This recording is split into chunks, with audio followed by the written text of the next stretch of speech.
Hello बच्चों, आप सभी का स्वागत है हमारे चैनल स्मार्ट मैथमेटिक्स क्लासेस में। तो बच्चों कैसे हैं आप? आशा है आप सभी ठीक होंगे। बच्चों हमने अपनी पिछली क्लास में एक्सरसाइज 1.3 में प्रश्न तीसरे का तीसरे में जो क्वेश्चन है उसमें 3 प्रश्न है, तो उसका हमने पहला कर लिया था।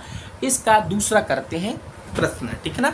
तो क्या है बच्चों, जिस प्रकार हमने पहला प्रश्न किया है ठीक इसी प्रकार से, ठीक है ना। डुप्लीकेट हम कहना क्या है ना, डुप्लीकेट ऐसा ही करना है। तो बच्चों इस प्रकार के जो प्रश्न है इनके बारे में हमने आपको संपूर्ण जानकारी दे दी, ठीक है ना। तो हम प्रश्न 1.3 में तीसरे का दूसरा करते हैं। तो प्रश्न हमारा क्या है उसको देख लो बच्चों। हमें लिखा है 0.47। अब बच्चों देखो क्या लिखा है, इस पे 7 के ऊपर बस लगा है, ठीक है ना, बार। और देखो बच्चों अब हमने बताया है क्या जो दिया गया है हम हल कर रहे हैं, ठीक है ना। हल करना, हल में लिखना है दिया गया है, ठीक है ना, हल कर रहे हैं।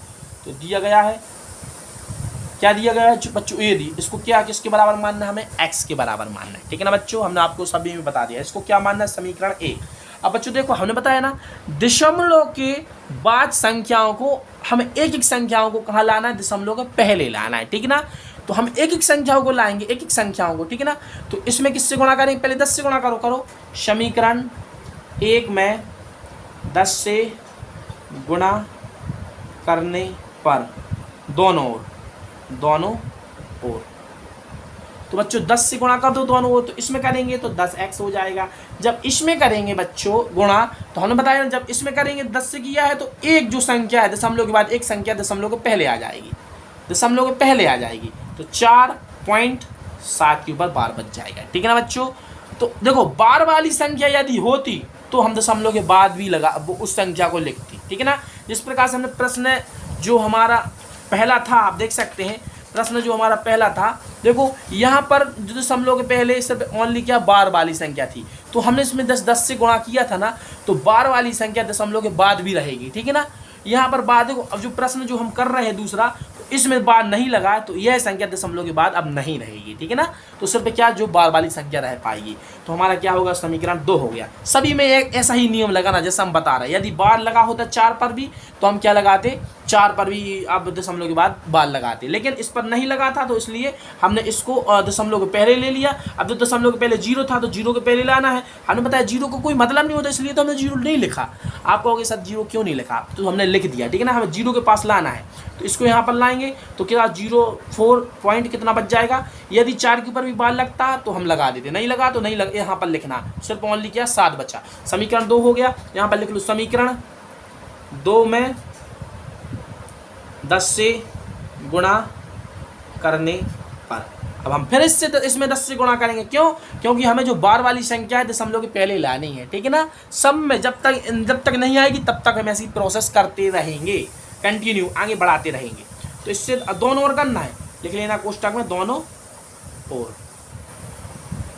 तो इसमें करेंगे तो 10x पहले से है, गुणा कितना हो जाएगा, 10 हो जाएगा, इक्वल टू इसमें करेंगे जब इसमें 10 से गुणा करेंगे तो 0 है 4 है, अब इसके पास क्या आ जाएगा, 7 आ जाएगा। अब दशमलव, अब बच्चों देखो इसके ऊपर बाल लगा है तो हम इसको लिखेंगे यहाँ पर, ठीक है ना।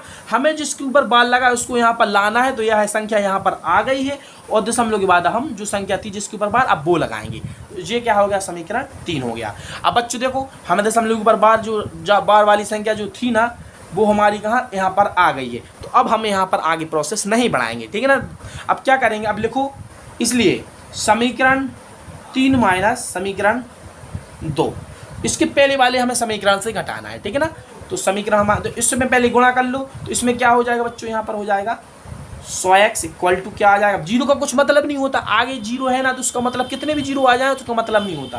तो ओनली कितना है, 47.7 के ऊपर बार, ठीक है ना। इसके बाद वाला स्टेप ये है, अब लिखना, इसलिए समीकरण 3 माइनस समीकरण 2। तो समीकरण 3 कितना है, 100x में से हमें कितना घटाना है, 10x हम घटाएंगे तो यहाँ पर कितना बच जाएगा, 90x बच जाएगा। यहाँ पर बराबर है, देखो लेफ्ट साइड से हम लेफ्ट साइड घटाएंगे, राइट साइड से राइट साइड घटाएंगे। तो राइट साइड में कितना है, बड़ा 47 में से हम 47.7 बार में से कितना घटाना है बच्चों, देखो कितना घटाना है, 4। देखो 4 है, 0 को कुछ मतलब नहीं होता, तो 4 घटाएंगे, पॉइंट के नीचे पॉइंट और बार वाली संख्या के नीचे हम बार वाली संख्या लिखेंगे।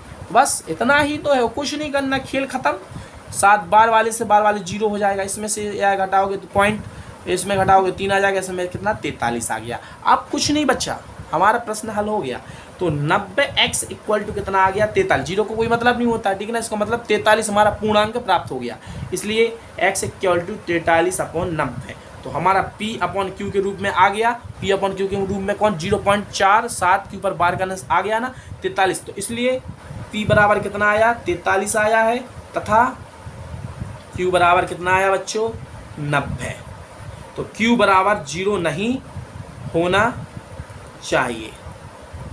यदि q बराबर 0 हो जाता तो क्या होता, परिमेय संख्या नहीं होती। तो q का मान कितना है 90 है, 0 बस नहीं आना चाहिए, तो क्या परिमेय संख्या है। अब देखो उत्तर की यदि जांच करनी है तो रफ में करना, रफ में यहाँ पर रफ बता रहे हैं। उत्तर की जांच करना है तो हमारा देखो x का मान आया था जो कितना 43/90 आया था, तो इसका मतलब क्या होता है, इसका मतलब होता है बच्चों ना हमें 90 से भाग देना है 43 में।